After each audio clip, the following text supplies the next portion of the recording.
On vous parle ce soir du processus de Luanda censé mettre fin à la brouille entre la République démocratique du Congo et le Rwanda. Depuis dimanche, Kigali et Kinshasa se rejettent la responsabilité de l'annulation de la rencontre entre les deux parties. Ce soir, nous recevons Olivier Nduhungirehe, ministre rwandais des Affaires étrangères. Bonsoir monsieur, merci d'être avec nous. Tout d'abord, je le disais, la République démocratique du Congo et le Rwanda se rejettent la responsabilité de cet échec. Mais c'est Paul Kagame, le président rwandais, qui a annulé son déplacement à Luanda. Merci beaucoup de m'accueillir. Le sommet du 15 décembre à Luanda a été reporté pour une raison très simple.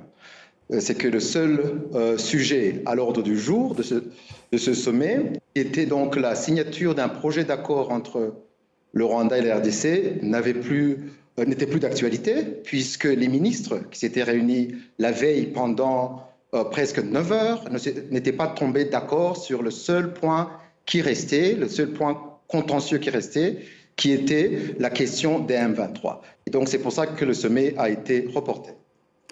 Pour être plus précise, c'est le fait que la République démocratique du Congo refuse un dialogue direct avec le M23 qui a provoqué le refus de Paul Kagame de se rendre à Luanda.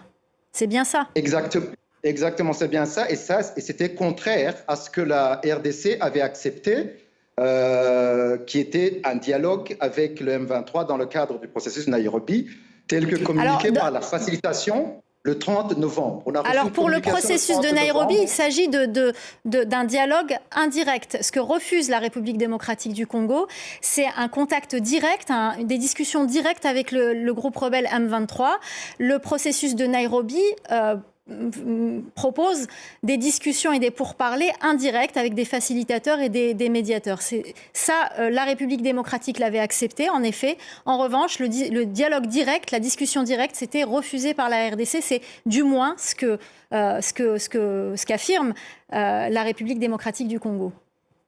Non, madame. La question, le problème n'a pas été le mot direct. La RDC a refusé pendant 9 heures le mot dialogue, alors que dans la communication du facilitateur angolais, qui nous avait été envoyé le 30 novembre, la RDC avait enfin accepté un dialogue avec le M23 dans le cadre du processus de Nairobi.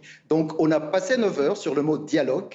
Nous, le Rwanda, on a même été flexible. Parce que, alors qu'on demandait un dialogue direct entre le M23 et le gouvernement congolais, on a demandé maintenant que le mot direct soit enlevé et qu'on parle de dialogue entre le M23 et le